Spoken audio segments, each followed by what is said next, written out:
I'm Arlene Herson. We're here tonight at a fabulous party at Maxime's to benefit City Meals on Wheels. The people here today are paying $350 a plate for a fabulous dinner so that other people who are less fortunate than they can have meals delivered to their home. We're going to meet some of the people involved in this, and we're going to meet lots of celebrities and stars too. So please stay right there and join us right after these messages. Here at Maxime's for a very special benefit for City Meals on Wheels. Joining us right now is Marcia Stein, who is the Executive Director of City Meals on Wheels, and she's going to fill us in on a little bit about what to expect here this evening and also on the program. Welcome, Marcia. Hi, thank you. This is really spectacular. We're here at Maxime's, champagne, caviar, rich and famous, all kinds of stars. You're the Executive Director of City Meals on Wheels, but I must say that you do that without pay because you really are a public official working for the government. That's right. And this is just something extra you do. That's right. Your title for the government, which falls in the Department of Aging, but what is the exact title? I am director of the city's Bureau of Direct Service Programs for the Elderly, which involves things like half fare on the subways and buses. We have home care programs, health programs, and so forth. Okay, but that you get paid for. That's okay. My official job with the city, yes. No, but your job now, what you're doing for City Meals on Wheels here as Executive Director, tell us about the program. Well, it's, I like to think of it as my volunteer job. City Meals on Wheels began when food critic Gail Green called us up and said that she'd like to raise money for weekend and holiday meals for older people that we were unable to feed because of government funding limits. These were people who were very old and frail and couldn't leave their apartments. So I agreed to help Gail, and our partnership began. I on the public side, she on the private side, and it has grown over the years from a $30,000 a year effort to something we think will approach $3 million this year. Wow, my goodness. You know, when you had, Gail Green is a food critic. Food is her, when you mentioned that you were supplementing the government, I don't think most people realize that the people who get their meals delivered from the government only Monday through Friday. If it wasn't for City Meals on Wheels, they wouldn't have anything to eat on Saturdays or Sundays or holidays. They wouldn't have anything to eat, and they wouldn't have anybody to visit them. The visit that a homebound older person receives is a nourishment of a very special kind, and it's as important as the food. And these people would be alone in their homes from Friday noontime until Monday noontime, were it not for parties such as this, for donations from people out there who read about us. And this year we expect about 500,000 meals will be delivered one by one up the stairs and to the doors of homebound people because of individual contributions. Wow, and a party like tonight, which people are paying $350 a piece to be here, $700 and an auction. How much money do you think you'll raise from the auction? I would say $250,000. Wow, okay. And some of that is being matched by a person who could not be here tonight, but he said he would match dollar for dollar the first $50,000, and I know we've gone over the top on that. Why do you give your time? I give it because it's the most gratifying thing I could ever think of doing. Sometimes on a Saturday when I'm shopping or at home, I think, wow, in 7,300 places, somebody's going up the stairs and knocking on a door, and some old person who was alone is getting a few minutes of happiness and some nourishment. I feel very lucky to have had an opportunity to do a thing like this. I'll never forget it. Well, I thank you because I feel lucky that you brought us here. Actually, it's because of you that we're here at Maxime's. We've got lots of people we're going to interview. We have a whole night ahead of us. I thank you for starting off, and we're going to be here with lots more guests. Good. So please stay right there. We'll be right back with some more people at this party here at Maxime's. Speaking now with Yanou Collart, an international public relations person, probably the best connected person in Paris. As a matter of fact, I heard you haven't really seen Paris until you've seen it with Yanou. Welcome, Yanou. Welcome to you at Maxime's. Yes. The City Meals on Wheels Gala. True. Actually, it's very exciting to be here, and you're a very important part of this. Now, when I say the best connected person in Paris, I really mean it. I mean, I have been learning about you, which is incredible, but there are fabulous auction prizes right now being auctioned off. Many of the prizes you got. You have a company called Yanou's Choice. Yes. Tell us what Yanou's Choice. But I have two companies. I am a public relation, and my work as a public relation is split between, let's say, show business and gastronomy. And among my clients, I have all the top chefs of France. Why? Because I love food, and I became their clients, then I became their friends, and it was the best way to become their public relation. So from a disease, I made a business. Yanou's Choice is another little company where I provide dream in one way. I try to make nothing impossible to my customer who are limited to 150 people. And those companies are in one way working together, but the base of everything is, let's say, gastronomy. Okay, now when you say to make the impossible happen, because I made a couple of notes here. The noise in the background is the auction, some of the prizes that you got. Yes. Now, some of the things you were able to do is arrange for people to be in a very famous chef's home, Yes. perhaps having dinner in his garden. Yes. You can get reservations on a moment's notice at some of the restaurants in France that people can't get reservations Yes, months some in need advance. 3 months notice. I hear that Prince, the rock star, paid you to Yes. keep his name out of the newspapers. Which is even more difficult to put name in, especially when you are True. dealing with very important people. True. Speaking about important people, you also were a very good friend of Rock Hudson's. Yes, I hear that you were the person that made the announcement to the American press. yes. What were those days? Those days Like- were very hard because Rock was a friend for 8 years, and we had great times before he was sick. And to find out what happened to him, you know, and have to tell that to the entire world, I think that at the moment I went on TV, you know, because all the television of the world were there, I didn't even realize how important it was for what is now, I think, one of the most terrible diseases in the world.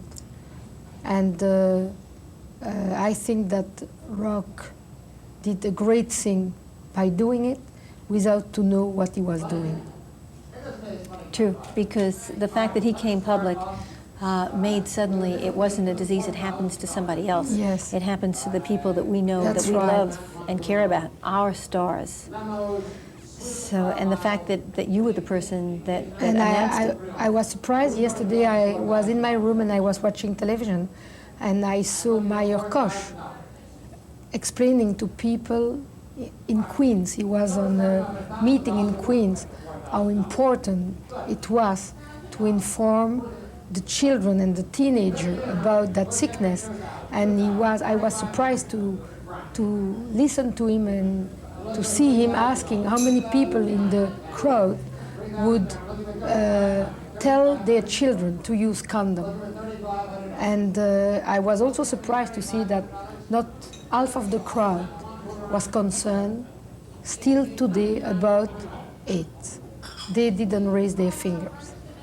So I think that it's perhaps not tonight that we have to speak about that disease, but I think it's a terrible disease, and being involved in that since the beginning, because Rock was really the beginning, I am surprised that after 2 years, people are no more concerned. They are not concerned enough about what it is, and that everybody has to find a way to inform people to fight against, because nobody, I think, knows today the disaster that they are facing with AIDS. True, I agree. I agree. It really is a terrible disease, and I don't think we've heard anywhere near the disaster that actually That's can happen right. with it.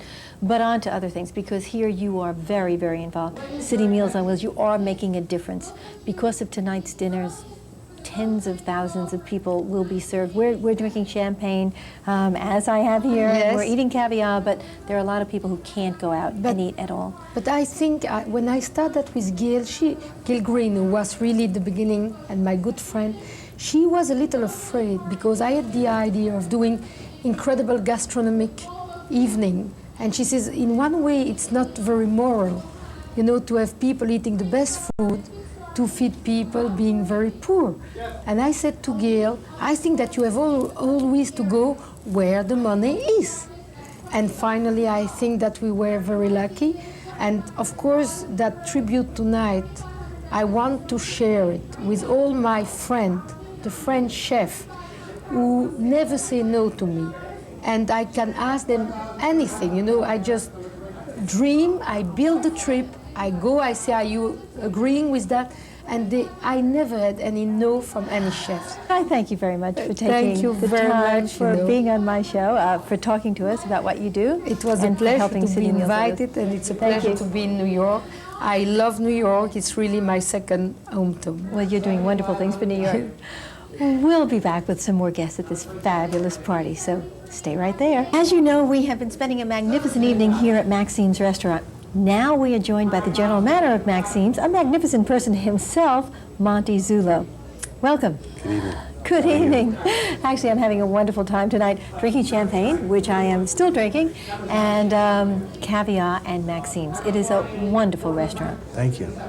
For those people in our audience who have not been to Maxime's, why should they come here? Well, I think one thing is the ambiance. It's all rosewoods and mahoganies and stained glass and brass. And most of these things came from all over the world.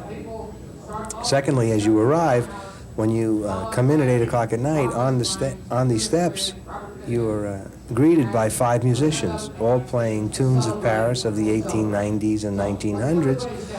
Then you come up to the bar and you turn around and look in the mirror and you see the reflection of these men, and you hear the music and you feel Maxime's and you listen to the Merry Widow and you listen to La Vie en Rose, and then you proceed in for dinner and you're seated at your table, and an hour later the musicians are now strolling through the audience, which really doesn't happen anywhere in the world any longer. True. And then an hour and a half into the dinner program, dancing begins. So it's one of the few restaurants in New York where you can come, have dinner, enjoy the ambiance, enjoy the theater, and then an hour and a half into dinner, sit down and relax and dance. Well, I have to say that as far as I'm concerned, I'm a fan. I mean, Maxime's is a place I can't wait to come back to, and it's been wonderful here, and everybody is having a terrific time. And I thank you. I know that you're keeping track of everything. Thank you for taking time from your busy schedule You're to welcome. sit down and talk to I'm us. going back to the auction. You're going back to the auction. Okay, we're going to talk some more people. Okay. We'll be back with some more guests here at Maxime's for City Meals on Wheels. Stay right there. We're now speaking with Gloria Steinem at this fabulous party here at Maxime's. She is perhaps one of the most influential women in the United States, if not in the world today. Thank you, Gloria, for taking time to talk to us in the midst of this party. But I also want to say thank you. I want to say thank you for Ms. I want to say thank you for the women's liberation. And I want to say thank you for making women proud to be women. That's very nice, but you know, it's kind of a contagion. I mean, we all, those of us who get to be recognizable part of it, it's sort of an accident because it's something that millions of women are doing. But thank you. But doing now and doing today, and you know, 10 years ago even, really didn't have the kind of credibility women didn't that they have today. No, we have very few women chefs here this evening. You know, it's still true that when cooking pays money, men do it. When it doesn't pay, women do it. That's interesting. Well, we've come a long way, baby. And so hopefully, you know, that out of the kitchen and into the kitchens of some of the most magnificent restaurants in the world, which are the chefs here today. But the chefs here today, the people here today, many of them are being helped because of City Meals on Wheels. Many of the people being helped are women who are very capable, very, you know, women who just can't get out on their own. Your mother was an invalid. Many of the recipients of City Meals on Wheels are invalids. Would your mother have been somebody that would have been in a position like some of the women who are recipients of the City Meals on Wheels if it wasn't for you taking care of her? Well, we probably both should have been, but there was nothing like that in Toledo when I was growing up.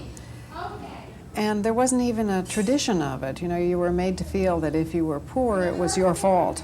It was something that you had done wrong. And I think a lot of people still feel like that. And it's, you know, it can't be a question of fault if we consider who is poor. I mean, clearly people are poor by race, by sex. You know, I mean, there's a reason why it's overwhelmingly older women who are receiving these meals. So clearly there's a prejudice in society that's working. You started as a writer. New York Magazine? New Yorker Magazine? Yes, well, in New York, but before that I'd been freelancing for lots of different magazines and also writing for television and so on. But I was, at that time, I mean, still now, but especially then, if you were a woman writer, you were supposed to write about fashion or lipstick or children or something. And it's because I was interested in writing about politics, I could never, or almost never, get those assignments until New York Magazine came along. And then I wrote the City Politic, and I wrote features for them. So that was the beginning of the time in which my interests and my writing came together. Otherwise, I was always writing about something in order to make a living and also working in politics on the side. You used to say, and take it as a compliment, when people wanted to compliment Gloria Steinem, they said, "You write like a man." And you It's said, true. "Thank you." Right, it's true. Well, they said it to lots of people, you know, you write like a man, you think like a man. That was supposed to be the highest compliment. And of course, I would say, well, thank you so much, you know, because it didn't occur to me that, you know, you might object to that. You write now for Ms. Magazine, among other things. You started Ms. Magazine. You're one of the founding mothers of Ms. Magazine. But not just Ms. Magazine. Ms., as I mentioned in the beginning, Ms. as an identification for women. How did that start? Well, actually, we were looking for a title for the magazine, and we, as you can imagine, went through, you know, hundreds of titles, and Ms. was just then being suggested by some women as a way of dealing with situations in which you had to give some form of address to indicate gender, but, you know, women still had to say Miss or Mrs., and men had only to say Mr., so women were still identifying themselves by their marital status. At the time, we thought that Ms. was something that came from secretarial handbooks in the 1930s. So that was the earliest usage we'd seen. It was recommended then as a way of dealing with situations in which you didn't know, you know, the woman's marital status. Later, we discovered it was in the Oxford English Dictionary from the 16th century. So it's been around for a very long time. But really, we brought it back into currency, and now a third of American women use it.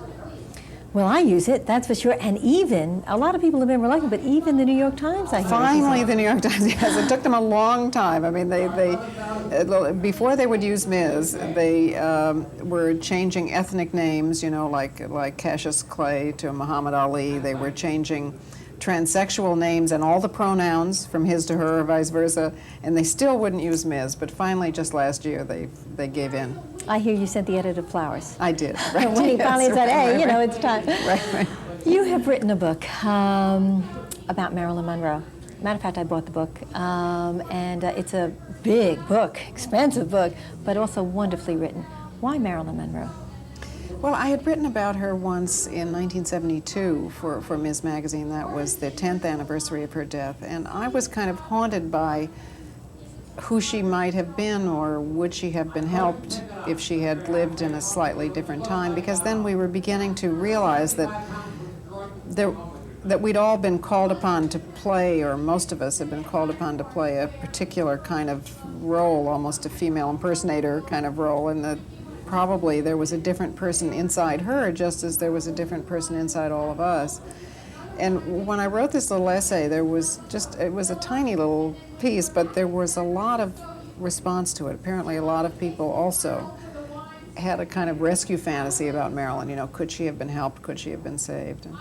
And I remembered that. So when the editor at Holt, Dick Seaver, called me and said that he had unpublished photographs of Marilyn from her last summer alive, and would I write the text? I mean, he was saying, well, it's time for a woman to write about Marilyn because the other major books had all been by men, which, you know, I certainly agreed with, but I remembered the response to this other piece, and also that I was still curious. I mean, I had not found out who Norma Jean, which was her real name, who was the Norma Jean inside this creation, you know, whom we knew as Marilyn. So it got to be a kind of detective story for me. I got hooked. We were talking about Marilyn Monroe, who is a big star. But you're a big star. You're not an actress. You're not a singer. Oh, no, but you are. You're a writer, a journalist, a woman who really makes things happen. And I mentioned in the introduction of you, one of the most influential women in the United States. How does that make you feel? Well, when I hear that I'm one of the most influential women in the United States, it makes me realize in what deep trouble we are.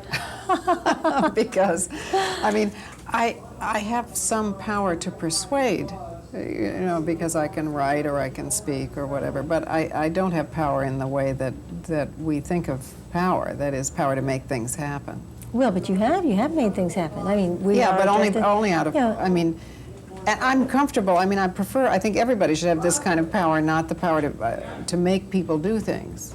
But the fact is that when we speak of power, we generally believe that it's power to make something happen. I and many others, you know, in the press or women or whatever, I mean, we have the power to protest and persuade. But it's a secondary power. That is, we can only make something happen if we persuade someone else to do it. It's not a primary power. Yes, but then you do persuade them, so it does happen, and that is a lot of power. But I mean, again, I prefer this kind of power because I think nobody should be able to tell anybody else what to do. Okay. But it isn't the way we think of power in this country. How about the star part? How do you feel about the star part? That when Gloria Steinem does something, when Gloria Steinem has a birthday when she's 40 or when she's 50, that's headline news. How do you feel about that? Well, I think it's only, it only makes me feel happy if I think it's useful. And the reason I keep announcing my birthdays, and of course everybody does it for me now, but I mean I started when I was 40, is because I thought the penalty of age was still much greater for women than for men, so I thought maybe it would be helpful to be sort of publicly 40 and then publicly 50 actually. So, and it did turn out to be something that people paid attention to, which showed me that, I mean, obviously women still do have a bigger problem with aging. And people would say to me, oh, kindly, you know, you don't look 40. So I said, well, this is what 40 looks like, you know, we've been lying so long, who would know? And that one thing has been quoted more than any more important things that I've said. So I guess age is still a problem. I was going to say that. Very impressive that, you know, this is what 40 looks like, this is what 50 looks like. Right. You wrote a book about yourself, too, not just about Marilyn Monroe, called Outrageous Acts and Everyday Rebellions. Is that how you feel about your life? I wish I did. I mean, I've been much too polite and docile and passive in my life. Gloria Steinem? Oh, sure, of course. Of course, I'm a 50s person. Are you kidding? I mean, it took me a long time to realize anything. But the title comes from a bargain I make with audiences or groups when I'm speaking. Because I'm always, you know, we have a good time and we're organizing and everybody participates, but the question is what's going to happen tomorrow and the next day and the next. So I make a bargain with them. If each person in the audience, and for that matter, each person who's watching now in the television audience, promises me that at beginning, say, 9 o'clock the next morning, for that 24-hour period, they will do at least one outrageous thing in the cause of simple justice. I don't care what it is. It can be as simple as saying, pick it up yourself, an insurrectionary act for women who've been the servants in their own families, or telling each other what salary you make. I mean, employers try to keep you from telling the one thing you actually know, which is, or, I don't know, organizing a demonstration or running for office, or, I mean, it can be very small, can be very big, whatever it is. I mean, each person should decide what it is. But if each one promises that they will do this outrageous thing, then I will do an outrageous thing too. Okay. And what that means is, if you promise me, and everybody who watches promises, and we all do this one thing, then 48 hours later, the world will be better. The world will be a different place. Okay, if I promise to do an outrageous thing tomorrow, will you promise and come back and be a guest on my show another time where we can do a whole show together? Yes, that's not outrageous enough, but we can do that too. Well, I think this has been a fabulous evening here at Maxime's for City Meals on Wheels. I hope that you enjoyed meeting all of the celebrities. And as a matter of fact, we're going to be back next week because there are many more people that we did not talk to that are here at this party, and we hope you'll join us then. See you then. Good night.